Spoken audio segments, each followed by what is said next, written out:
ಎಲ್ರಿಗೂ ನಮಸ್ಕಾರ. ಗಣಿಕಾ ಕಿಚನ್ ಬ್ಲಾಗ್ಗೆ ಸ್ವಾಗತ. ನನ್ನ ಚಾನೆಲ್ನನ್ನು ಸಬ್ಸ್ಕ್ರೈಬ್ ಮಾಡ್ಕೊಂಡಿಲ್ಲ ಅಂದರೆ ಸಬ್ಸ್ಕ್ರೈಬ್ ಮಾಡ್ಕೊಳ್ಳಿ. ಯಾರೆಲ್ಲ ನನ್ನ ಚಾನೆಲ್ನನ್ನು ನೋಡ್ತಾ ಇದ್ದೀರೋ ಅವರೆಲ್ಲ ಸಬ್ಸ್ಕ್ರೈಬ್ ಮಾಡ್ಕೊಳ್ಳಿ. ದಯವಿಟ್ಟು ಪ್ಲೀಸ್ ಸಬ್ಸ್ಕ್ರೈಬ್ ಮಾಡ್ಕೊಳ್ಳಿ. ಇವತ್ತು ನಾನು ಚಿಕನ್ ಕಬಾಬ್ ಮಾಡೋದನ್ನ ತೋರಿಸ್ತಾ ಇದ್ದೀನಿ. ಅಂದರೆ ಪ್ಲೈನ್ ಇದು ಬೋನ್ಲೆಸ್ ಚಿಕನ್ ಕಬಾಬ್ನ ಮಾಡ್ತಾ ಇರೋದು. ಅಂದರೆ ಮನೆಯಲ್ಲಿರೋ ಮಸಾಲೆನೇ ಬಳಸ್ಕೊಂಡು ಮಾಡ್ತಾ ಇರೋದು. ನಾನು ಯಾವ ಮಸಾಲೆ ಪೌಡ್ರನ್ನು ತಂದಿಲ್ಲ. ಆದರೆ ಎಷ್ಟು ಟೇಸ್ಟಿಯಾಗಿರುತ್ತೆ, ಹೆಂಗಿರುತ್ತೆ ಅನ್ನೋದನ್ನ ಯಾವ ರೀತಿ ಮಾಡೋದು ಅಂತ ತೋರಿಸ್ತೀನಿ. ಕೊನೆವರೆಗೂ ವಿಡಿಯೋ ನೋಡಿ. ನಾನಿವಾಗ ಏನು ಬೇಕು ಅಂತ ಎಲ್ಲ ಇಂಗ್ರೀಡಿಯೆಂಟ್ಸ್ನ ಇಟ್ಕೊಂಡಿದ್ದೀನಿ. ಮತ್ತು ನಾನಿವಾಗ ಒಂದು ಬೋನ್ಲೆಸ್ ಚಿಕನ್ ತೊಗೊಂಡಿದ್ದೀನಿ. ಅಂದರೆ 1.5 kg ಅಷ್ಟು ತೊಗೊಂಡಿದ್ದೀನಿ. ಈಗ ನಾನು ನೋಡಿ ಬೋನ್ಲೆಸ್ ಇದೆ, ಇದೇ ಚಿಕನ್ ಅಂತ ಏನಿಲ್ಲ, ಯಾವ ಬೇಕಾದ್ರೂ ಚಿಕನ್ ಎಲ್ಲ ಸೇರಿಸ್ಕೊಳ್ಬಹುದು. ನಾವು ಮಕ್ಕಳಿಗೆ ತುಂಬಾ ಇಷ್ಟ ಆಗುತ್ತೆ ಅಂತ ಬೋನ್ಲೆಸ್ ಚಿಕನ್ ಮಾಡ್ತಾ ಇರೋದು. ಮೂಳೆ ಇಲ್ಲ ಅಂತಂದ್ರೆ ಮಕ್ಕಳಿಗೆ ನಾವು ಮೂಳೆ ತೆಕ್ಕೊಡೋದು ರಿಸ್ಕ್ ಇರಲ್ಲ. ಈ ತರ ತಗೊಂಡ್ ಬಂದ್ರೆ ಚೆನ್ನಾಗಿರುತ್ತೆ. ಕೇಳಿದ್ರೆ ಕೊಡ್ತಾರೆ ಬೋನ್ಲೆಸ್ ಚಿಕನ್, ಸ್ಕಿನ್ ಔಟ್ ಮಾಡಿಸಿರೋದು. ನೋಡಿ ಚೆನ್ನಾಗಿದೆ. ಒಂದಕ್ಕೆ ಎರಡು ಮೊಟ್ಟೆ ತಗೊಂಡಿದ್ದೀನಿ, ನಾನು ಹೊಡೆದಿಟ್ಕೊಂಡಿದ್ದೀನಿ. ಒಂದು 4-5 ಸ್ಪೂನೇ ಇರ್ಬೋದು. ಒಂದು 4-5 ಸ್ಪೂನ್ ಅಷ್ಟು ಕಾರ್ನ್ಫ್ಲೋರ್ ತಗೊಂಡಿದ್ದೀನಿ ನಾನು. ಇಷ್ಟೇ. ಅವನ ಜೊತೆಗೆ 4-5 ಸ್ಪೂನ್ ಅಷ್ಟು ತಗೊಂಡಿದ್ದೀನಿ. ಒಂದು 6 ಸ್ಪೂನ್ ಅನ್ಕೊಳ್ಳಿ. ಸ್ವಲ್ಪ ಕೊತ್ತಂಬರಿ, ಏನಂದ್ರೆ ಒಂದು ಇಡೀನಲ್ಲಿ ಒಂದು ಸ್ವಲ್ಪ ಕಡಿಮೆನೇ ಐತೆ. ಒಂದು ಸಣ್ಣ ಕಟ್ ಮಾಡಿ ಇಟ್ಕೊಂಡಿದ್ದೀನಿ. ಪುದೀನ ಕಟ್ ಮಾಡಿ ಇಟ್ಕೊಂಡಿದ್ದೀನಿ. ಸ್ವಲ್ಪ ಸಮ ತಗೊಂಡಿದ್ದೀನಿ. ಬ್ಯಾಡಿಗೆ ಮೆಣಸಿನ್ಕಾಯಿ ಒಂದು 10 ಮತ್ತೆ ಒಂದೆರಡು ಒಣಮೆಣಸಿನ್ಕಾಯಿ ತಗೊಂಡಿದ್ದೀನಿ. ನೆನೆಸಿ ಇಟ್ಕೊಂಡು ಒಂದು 10 ನಿಮಿಷ 1/4 ಗಂಟೆ ಮುಂಚೆ, ರುಬ್ಬೋಕ್ ಮುಂಚೆ ನೆನೆಸಿ ಇಟ್ಕೊಂಡು ಶುಂಠಿ ಬೆಳ್ಳುಳ್ಳಿ ಸೇರಿಸಿ ರುಬ್ಬಿ ಇಟ್ಕೊಂಡಿರೋ ಪೇಸ್ಟ್ ಅದು ನಾನು. ನೋಡಿ ಅದಕ್ಕೆ 2 ಮೆಣಸಿನ್ಕಾಯಿ ಖಾರದ್ದು ಹಾಕಿರೋದು. ಏನಕ್ಕೆ ಅಂದ್ರೆ ಖಾರ ಜಾಸ್ತಿ ಆಗುತ್ತೆ ಅಂತ. ನೀವು ಬೇಕಂದ್ರೆ ಖಾರ ಜಾಸ್ತಿ ಮಾಡ್ಕೊಳ್ಳಿ. ಇನ್ನೂ ಒಂದು 4-5 ಮೆಣಸಿನ್ಕಾಯಿ ಬೇಕಾದ್ರೆ ಎಕ್ಸ್ಟ್ರಾ ನಿಮಗೆ ಖಾರಕ್ಕೆ ತಕ್ಕಂತೆ ನೀವು ಸೇರಿಸ್ಕೊಳ್ಳಿ. ನಾನೇನಂದ್ರೆ ಬರೀ 2 ಮೆಣಸಿನ್ಕಾಯಿ ಮತ್ತೆ 7-8 ಒಂದು 10 ಮೆಣಸಿನ್ಕಾಯಿ ಹಾಕಿದಿನಲ್ಲ ಬ್ಯಾಡ್ಗೆ, ಅದರಲ್ಲೇ ಖಾರ ಇರುತ್ತೆ ಅಂತ ಬರೀ ಈ ತರದ್ದು 2 ಖಾರದ ಮೆಣಸಿನ್ಕಾಯಿ ಮಾತ್ರ ಸೇರಿಸಿರೋದು. ಖಾರಕ್ಕೆ ಮೀಡಿಯಂ ಆಗಿದೆ, ಜಾಸ್ತಿ ಇಲ್ಲ. ಸ್ವಲ್ಪ 2 ಸ್ಪೂನ್ 1.5 ಸ್ಪೂನ್ ಅಷ್ಟು ಮೊಸರು ತಗೊಂಡಿದ್ದೀನಿ. ಏನಕ್ಕೆ ಅಂತಂದ್ರೆ ಚಿಕನ್ ಸಾಫ್ಟ್ ಆಗಿರುತ್ತೆ ಅಂತ. ಈಗ ನಾನು ಇದಕ್ಕೆ ನಿಂಬೆ ಹೋಳು ಅರ್ಧ ಹೋಳು ತಗೊಂಡಿದ್ದೀನಿ. ಸ್ವಲ್ಪ ರುಚಿಗೆ ತಕ್ಕಷ್ಟು ಉಪ್ಪು ತಗೊಂಡಿದ್ದೀನಿ. ನಿಮ್ಗೆ ಎಷ್ಟು ಬೇಕಷ್ಟು ನೀವು ರುಚಿಗೆ ತಕ್ಕಷ್ಟು ಉಪ್ಪು ಮತ್ತೆ ಖಾರ ಎರಡನ್ನೂ ನಿಮ್ಗೆ ಎಷ್ಟು ಬೇಕಷ್ಟು ತಿನ್ನೋರು, ಕಡಿಮೆ ಬೇಕು ಇಲ್ಲ ಕಡಿಮೆ ಜಾಸ್ತಿ ಹಾಕೊಳ್ಳಿ. ನಾನು ಇವಾಗ ಒಂದು ಬೌಲ್ ಇಟ್ಕೊಂಡಿದ್ದೀನಿ. ಈಗ ಮಸಾಲ ರೆಡಿ ಮಾಡ್ಕೊಳ್ತೀನಿ. ನಾನಿವಾಗ ಇದಕ್ಕೆ ಎಲ್ಲ ಇಟ್ಟಿರೋ ಇಂಗ್ರೀಡಿಯೆಂಟ್ಸ್ನೆಲ್ಲ ಸೇರಿಸ್ಕೊಳ್ತೀನಿ. ನಾನು ಇದ್ರೊಳಗಡೆ ಎಲ್ಲ ಪೂರ್ತಿ ಮೊಟ್ಟೆ ಮತ್ತೆ ಕಾರ್ನ್ಫ್ಲೋರು ಮತ್ತೆ ರುಬ್ಬಿರೋ ಪೇಸ್ಟು ಎಲ್ಲ ಸೇರಿಸ್ಕೊಳ್ತೀನಿ. ಟೋಟಲ್ ಆಗಿ ಎಲ್ಲ ಹಾಕೊಳ್ತೀನಿ. ಯಾವ್ದು ಕೊತ್ತಂಬರಿ ಪುದೀನ ಟೋಟಲ್ ಎಲ್ಲ ಸೇರಿಸ್ಕೊಂಡ್ಬಿಡ್ಬೇಕು. ಸೇರಿಸ್ಕೊಂಡು ಚೆನ್ನಾಗಿ ಮಿಕ್ಸ್ ಮಾಡ್ಕೋಬೇಕು. ಇವಾಗ ಇದಕ್ಕೆಲ್ಲ ಸೇರಿಸ್ಕೊಂಡಿದ್ದೀನಿ.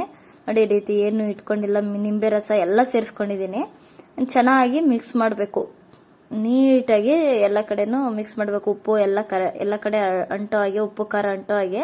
ನೋಡಿ ಮೊಟ್ಟೆ ಎಲ್ಲ ಇವಾಗೆ ಸೇರಿಸ್ಕೊಂಡಿದ್ದೀನಿ. ನೀಟಾಗಿ ಇದನ್ನ ಮಿಕ್ಸ್ ಮಾಡ್ಕೊತೀನಿ. ನಾನು ಚೆನ್ನಾಗಿ ಮಿಕ್ಸ್ ಮಾಡಿಕೊಂಡು ಇದಕ್ಕೆ ಚಿಕನ್ ಸೇರಿಸ್ಕೊಳ್ತೀನಿ. ಆದರೆ ಎಷ್ಟು ಟೇಸ್ಟಿ ಆಗಿರುತ್ತೆ. ಮನೆ ಮಸಾಲಾನೇ ಬಳಸ್ಕೊಂಡು ಮಾಡ್ತಾ ಇರೋದು. ಮತ್ತೆ ನೀವು ಒಂದ್ಸಲ ಮಾಡ್ಕೊಂಡು ನೋಡಿ ಯಾವ ರೀತಿ ಇರುತ್ತೆ ಅಂತ. ಮತ್ತೆ ನೀವೇ ಮಾಡ್ಕೊಳ್ತಾ ಇರ್ತೀರಾ. ಅಷ್ಟು ಟೇಸ್ಟಿಯಾಗೂ ಇರುತ್ತೆ, ಅಷ್ಟು ಚೆನ್ನಾಗೂ ಇರುತ್ತೆ. ಅಂದ್ರೆ ಈಸಿಯಾಗೂ ಮಾಡ್ಕೊಳ್ಬಹುದು. ಮನೆಯಲ್ಲೇ ಇರೋ ಇಂಗ್ರೀಡಿಯೆಂಟ್ಸ್ನ ಬಳಸ್ಕೊಂಡು ಆರೋಗ್ಯಕ್ಕೂ ಒಳ್ಳೇದು, ಚೆನ್ನಾಗೂ ಮಾಡ್ಕೊಂಡು ತಿನ್ಬೋದು. ನೋಡಿ ಈ ರೀತಿ ಕಲಸಿ ಇಟ್ಕೊಂಡಿದ್ದೀನಿ. ನೀಟಾಗಿ ಮಿಕ್ಸ್ ಮಾಡ್ಕೊಂಡು ಇಟ್ಕೊಂಡಿದ್ದೀನಿ. ಇದು 1 ಅವರ್ ನೆನೆಯಕ್ಕೆ ಬಿಟ್ಬಿಟ್ಟು ಆಮೇಲೆ ನಾನು ತೇಲ್ಸ್ಕೊಳ್ತೀನಿ. ಏನಿಲ್ಲ ಅಂದ್ರೂ ಒಂದು ಅರ್ಧ ಗಂಟೆ 1 ಅವರ್ ಚೆನ್ನಾಗಿ ನೆನಿಬೇಕು. ಇದು ನೆಂದ ಮೇಲೆನೆ ಚೆನ್ನಾಗಿ ಬರೋದು. ನೋಡಿ ನಾನು ಏನು ಬೇರೆ ಪೌಡರ್ ಅಂತೂ ಮಿಕ್ಸೇ ಮಾಡಿಲ್ಲ. ಬರೀ ಬ್ಯಾಡ್ಗೆ ಕಲರ್ಗೆ ಅಂತ ಫುಡ್ ಕಲರ್ ಎಲ್ಲ ಸೇರಿಸ್ಕೊಳ್ತಾರೆ. ನಾನು ಅದೇ ತರ ಏನು ಸೇರಿಸಿಲ್ಲ. ಈ ತರ ಮಾಡ್ಕೊಂಡಷ್ಟು ಟೇಸ್ಟಿ ಆಗಿರುತ್ತೆ. ನೀವು ಒಂದ್ಸಲ ಮಾಡ್ಕೊಂಡು ನೋಡಿ ಯಾವ ರೀತಿ ಇರುತ್ತೆ ಅಂತ. ನೀವೇ ಮತ್ತೆ ಇದೇ ತರ ಮಾಡ್ಕೊಳ್ತಾನೆ ಇರ್ತೀರಾ. ಯಾವ ಕಬಾಬ್ ಪೌಡರ್ ಬೇಡ, ಏನು ಬೇಡ, ಅಷ್ಟು ಟೇಸ್ಟಿಯಾಗೂ ಇರುತ್ತೆ ನೀವೇ ಮಾಡ್ಕೊಳ್ಳೋದ್ರಿಂದ. ನೋಡಿ ಇವಾಗ ನಾನೀಗ 1 ಅವರ್ ಆದ್ಮೇಲೆ ಈಗ ಒಂದು ಪಾತ್ರೆನಲ್ಲಿ ಎಣ್ಣೆ ಇಟ್ಕೊಂಡು ಈಗ ತೇಲ್ಸ್ಕೊಳ್ತೀನಿ. ನಾನು ಇವಾಗ 1 ಅವರ್ ಆಗಿದೆ. 1 ಅವರ್ ಚೆನ್ನಾಗಿ ನೆಂದಿದೆ. ಈಗ ನಾನು ಇದಕ್ಕೆ ಒಂದು ಸ್ವಲ್ಪ ಎಣ್ಣೆ ಇಟ್ಕೊಂಡಿದ್ದೀನಿ. ಎಣ್ಣೆ ಹಾಕೊಂಡು ಒಂದೊಂದನ್ನೇ ಎಣ್ಣೆ ನೀಟಾಗಿ ಕಬಾಬ್ನ ಬಿಟ್ಕೊಳ್ತೀನಿ.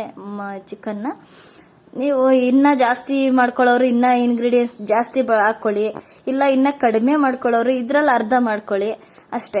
ಎಕ್ಸ್ಟ್ರಾ ಇನ್ನೇನಿಲ್ಲ, ಅದರಲ್ಲಿ ಎಲ್ಲ ಕರೆಕ್ಟ್ ಆಗಿದೆ. ಇನ್ನೊಂದು ಸ್ವಲ್ಪ ಬೇಕಾದ್ರೆ ನೀವು ಚೆನ್ನಾಗಿ ಜಾಸ್ತಿ ಮಾಡ್ಕೊಂಡು ಇನ್ನೊಂಚೂರು ಚೆನ್ನಾಗಿ ನೆನೆಸಿಟ್ಕೊಂಡ್ರೆ ನೆಂದಷ್ಟು ಚೆನ್ನಾಗಿ ಬರುತ್ತೆ ಚಿಕನ್ ಅಂತೂ. ಕಬಾಬ್ ಅಂತ ಟೇಸ್ಟಿಯಾಗೂ ಇರುತ್ತೆ.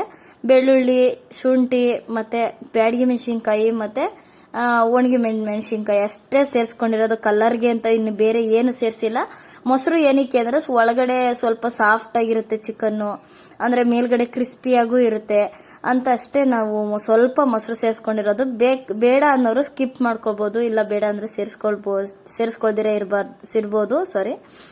ಅಷ್ಟೇ ಚೆನ್ನಾಗಿ ಬರುತ್ತೆ ನೋಡಿ, ಅಷ್ಟು ಟೇಸ್ಟಿಯಾಗಿರುತ್ತೆ ಚಿಕನ್ ಅಂತೂ.